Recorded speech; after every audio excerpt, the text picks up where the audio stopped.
इससे दानवों के खिलाफ लड़ने वाले बहुत से शक्तिशाली हथियार और कई सामान बनाए जा सकते हैं। उसके अलावा माना क्रिस्टल, जिसे सिर्फ तहखाने से ही इकट्ठा किया जा सकता है,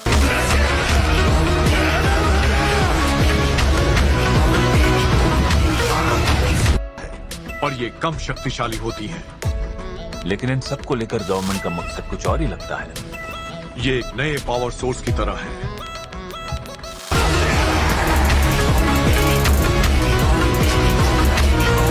जो परमाणु से ज्यादा महफूज, पानी, हवा और जमीन की गर्मी से कहीं ज्यादा कारगर है, और फॉसिल फ्यूल्स की तरह वातावरण को दूषित नहीं करते। ये साफ सुथरी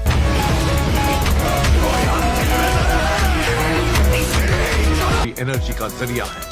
सरकार इन दोनों का इस्तेमाल करके बिजली पैदा करने के तरीके खोज रही है। एक ऐसे नया फ्यूल का जरिया जिसे हंटर्स ही ढूंढ सकते हैं।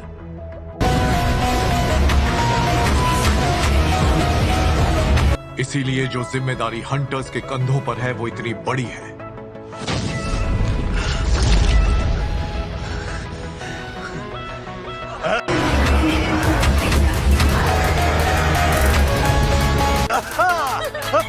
हमने इस गुफा के राजा को हरा दिया।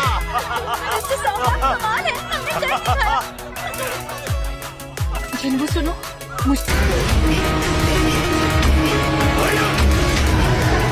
सच सच बताओ, तुम अपनी किसी जिद में आकर तो हंटर नहीं बने हो ना? क्योंकि अगर ऐसा ही रहा तो वो दिन दूर नहीं जब इससे बड़ा नुकसान होगा। क्योंकि चोट सिर्फ एक जगह नहीं बल्कि तुम्हारे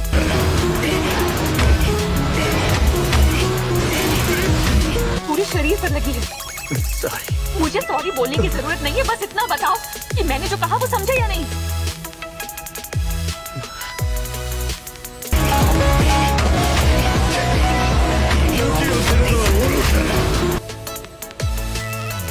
तो क्या लूट का सारा सामान इकट्ठा कर लिया? हाँ, जितना हो पाया उतना तो कर ही लिया। वैसे मुझे यहाँ शक्तिमणि ज्यादा दिख नहीं रही है।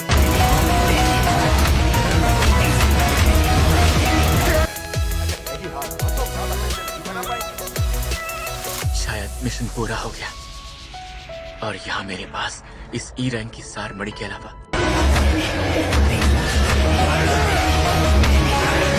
कुछ भी नहीं है।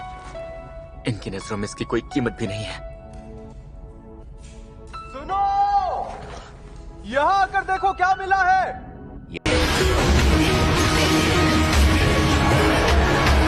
ये तो एक गुफा है। सुरंग लग रही है। हाँ, जो भी हो, पर है बहुत लंबी। एक प्राचीन तहखाना। मैंने इसके बारे में अफवाहें सुनी थी, लेकिन हमने गुफा के राजा को तो मार दिया, पर लगता नहीं कि ये बंद होने वाली है। हाँ, मुझे भी सब अजीब ही लग रहा है। तो इसका मतलब ये अंदर हमें लूट का और भी सामान मिल सकता है।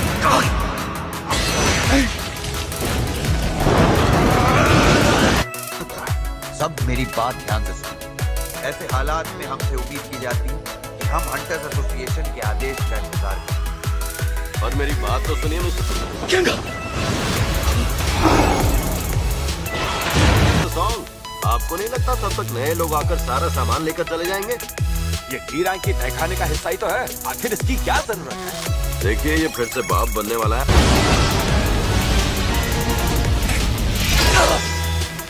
और हमें ज्यादा माना क्रिस्टल्स भी नहीं मिली हैं। वैसे भी रूल्स तोड़ने के लिए तो बनाए जाते हैं, या फिर नहीं? मैं तुम्हारी बात समझ रहा हूँ, लेकिन सच तो ये है कि इसमें हम सबके लिए तो क्यों ना वोट से फैसला कीजिए। मैं राजी नहीं। मैं राजी हूँ। मैं राजी नहीं हूँ। मैं भी नहीं। चलो चलकर देख ही लेते हैं। सही।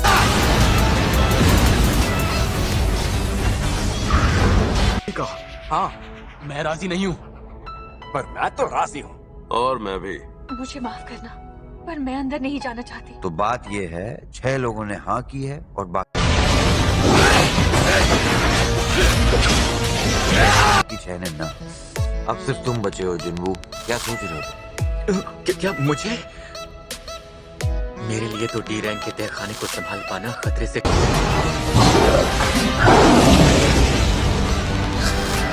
खाली नहीं है। पर क्योंकि डैड का कुछ पता नहीं चल रहा है, तो परिवार की जिम्मेदारियों को संभालने के लिए सिर्फ मैं ही बचा हूँ। मुझे माँ के इलाज के लिए और की पढ़ाई के लिए पैसे चाहिए होंगे। चाहे कुछ भी हो जाए, मुझे ये करना ही होगा। मैं तैयार हूं।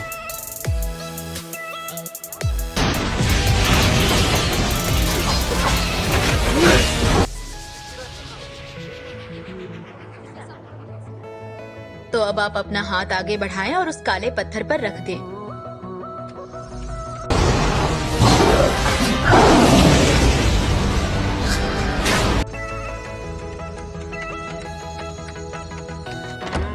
अब आप में से अगला नंबर किसका है?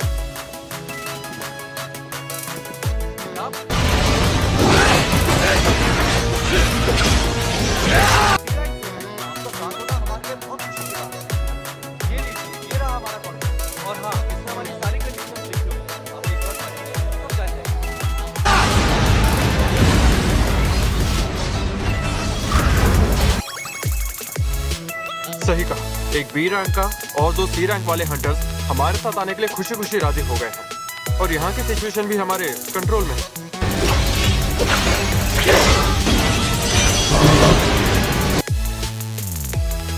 एज या जेंडर किसी से फर्क नहीं पड़ता। अगर वो हमारे काम आ सकते हैं तो उन्हें ऑफर दे दो। और वैसे भी हम कहाँ किसी ऐसे इंसान को ढूंढ रहे हैं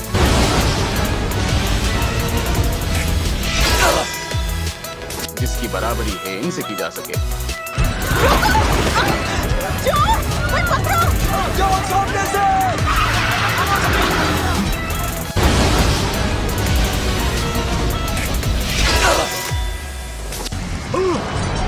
अरे बेवकूफ, मरना चाहती हो क्या?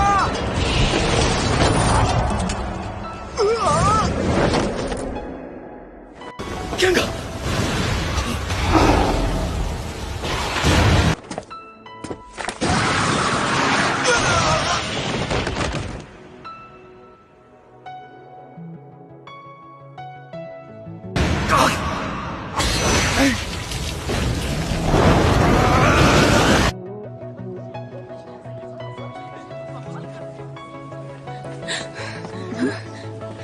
ये पर्स मेरा है। Thank you so much.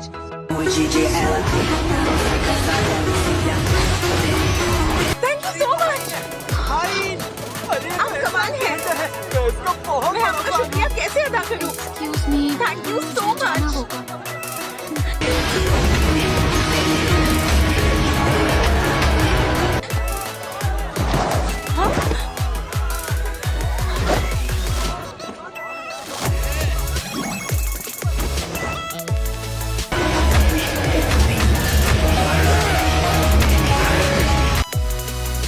हमें इस गुफा में चलते हुए कितना वक्त हो गया होगा? लगभग 40 मिनट के आसपास। गुफा का दरवाजा राजा के मरने के 1 घंटे तक बंद नहीं होता, तो हमारे पास अब 20 मिनट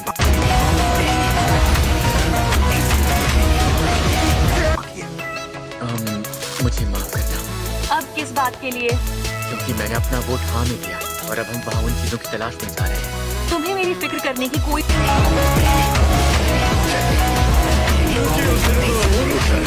जरूरत नहीं है। मैं अपना ध्यान खुद रख सकती हूँ। तुम कहीं मुझसे नाराज तो नहीं होना? जानता है फिर भी पूछना नाराज तो नहीं। तुम्हें क्या लगता नहीं होना चाहिए? अपनी बेवकूफियों से कब पास आओ।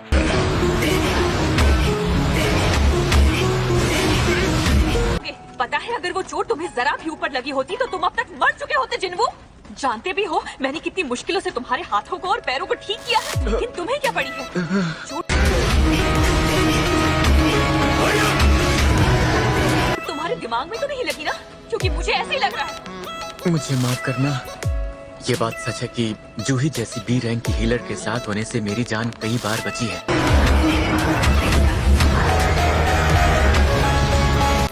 तुम मेरा मतलब समझ भी रहे हो या नहीं? हाँ। शुक्र है किसी मामले में तो तुम्हारा दिमाग काम कर रहा है, नहीं तो क्या होता।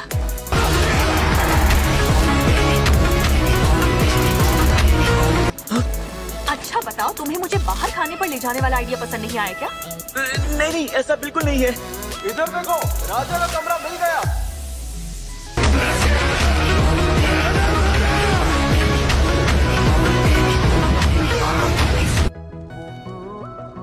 इन गुफाओं में ऐसे दरवाजे कम ही देखने को मिलते हैं। वैसे ये काफी डरावने हैं। देखो मैं तो अंदर जा रहा हूँ, यहाँ से मैं खाली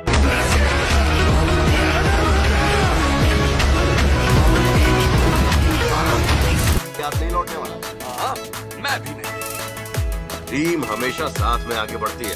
आपने यही कहा था ना, लीडर सोंगचियो? हाँ,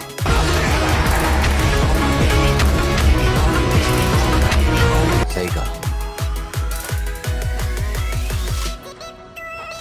स्वागत है मेरे सभी नए साथियों।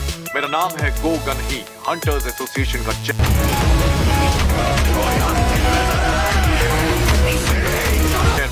आप में से कुछ ऐसे लोग होंगे जो हंटर बनना पसंद करेंगे और कुछ ऐसे जो इस रास्ते पर बिल्कुल नहीं जाना चाहेंगे। लगभग 10 साल पहले ये गेट सामने आए थे।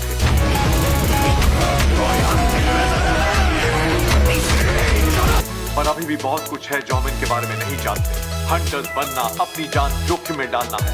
जो लोग रेड के आदी हो गए हैं वो भी इन रेड को हल्के में नहीं लेते। तो आप को भी कभी लापरवाह नहीं होना है। अगर जिंदा रहना है तो ये याद रखना कि डरना जरूरी है।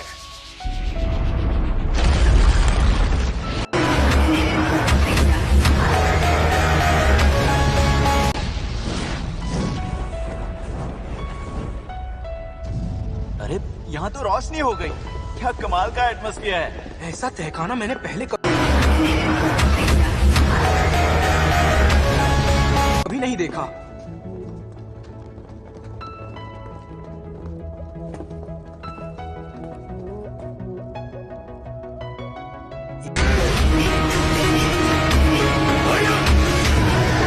यहाँ ये सब स्टैचूज कैसे हैं? काफी पुराने लगते हैं।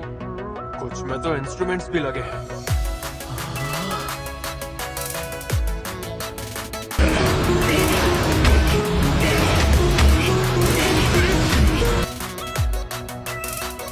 बाकियों से बहुत बड़ी है। सच में काफी बड़ी है। आखिर ये कौन हो सकता है? जगह बेहद डरावनी है। मानना पड़ेगा यहाँ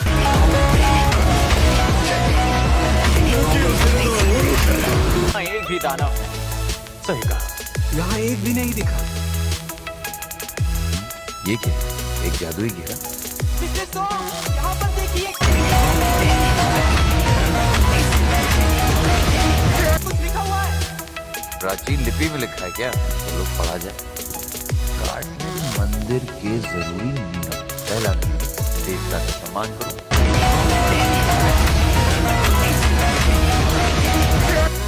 दूसरा, उसकी तारीफ करो। और तीसरा, अपनी भक्ति को साबित करो। वो जो बड़ी वाली मूर्ति देख रहे हो ना, उसकी आंखें हिल रही हैं। ऐसा लग रहा है जैसे वो हमें ही देख रही है। जो भी ये नियम, ऐसा नहीं हो सकता। तुम्हें गलतफहमी हुई है।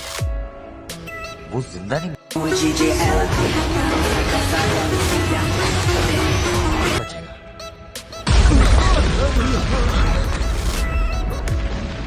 अरे ये दरवाजा तो बंद हो गया। पर क्यों? तो क्या इसका मतलब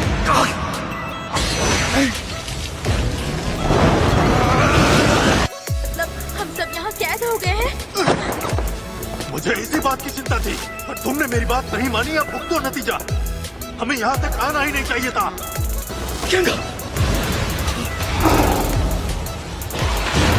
मैं जा रहा हूँ। तुम्हें खजाना रखना है तो रखो, पर मैं अब यहाँ नहीं रुकूंगा।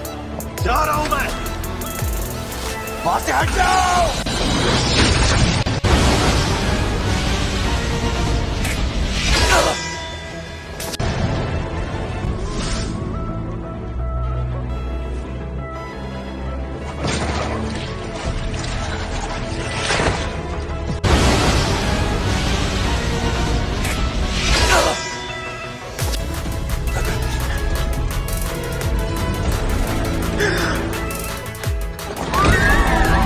ये क्या बला है? मूर्तियां हिल रही हैं।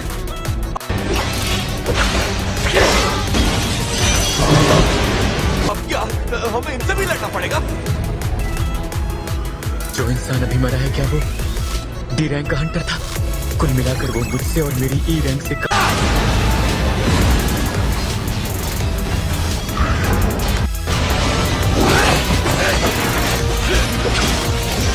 काफी बेहतर था। फिर भी वो एक झटके में, एक पल में मारा गया। ये सब क्या हो रहा है? इस तहखाने को डी रैंक का होना चाहिए था। इस तरह की कोई चीज नहीं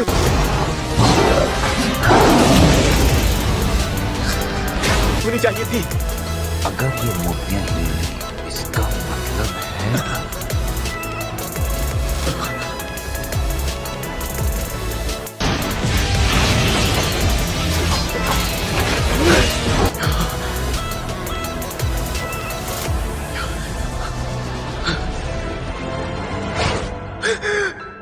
मैं पहले भी कई बार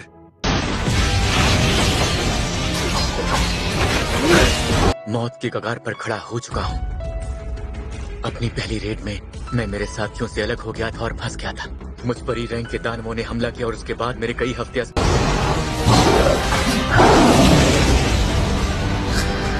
अस्पताल में गुजरे। उससे पहले भी मैं एक भूल भुलैया में लगभग भूखा मरने वाला था। इससे फर्क नहीं पड़ता कि तहखाना कितने निचले रैंक का है, मैं हमेशा खुद को मौत के मुंह में ही पाता था।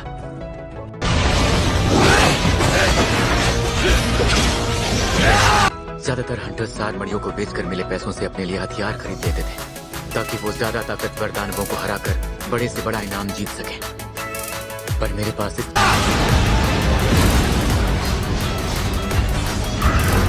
चाकू को खरीदने के ही पैसे थे। अगर ये टूट जाए तो मुझे निहत्थे ही लड़ना पड़ेगा। मेरे जूतों का हाल भी कुछ ऐसा ही था। और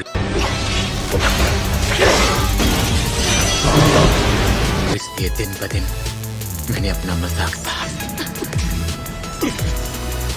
और वो नौकरियां की जिनमें जान जाने का खतरा था और जोखिम इनाम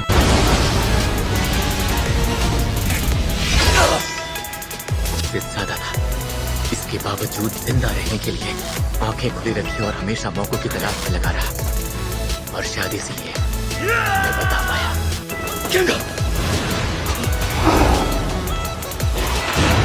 सब लोग बैठ जाओ।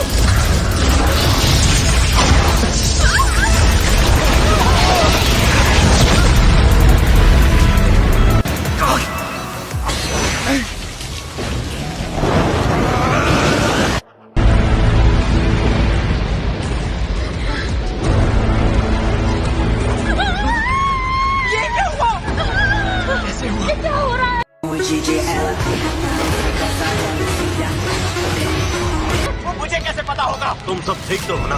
हाँ, मैं ठीक हूँ। क्या तुम ठीक हो क्या? ये क्या हो रहा है? ये क्या हो रहा है? यहाँ पर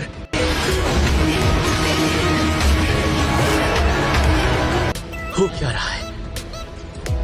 ऐसा कैसे हो सकता है? हम फंस चुके हैं। हम मारे जाएंगे। हम सब मारे जाएंगे।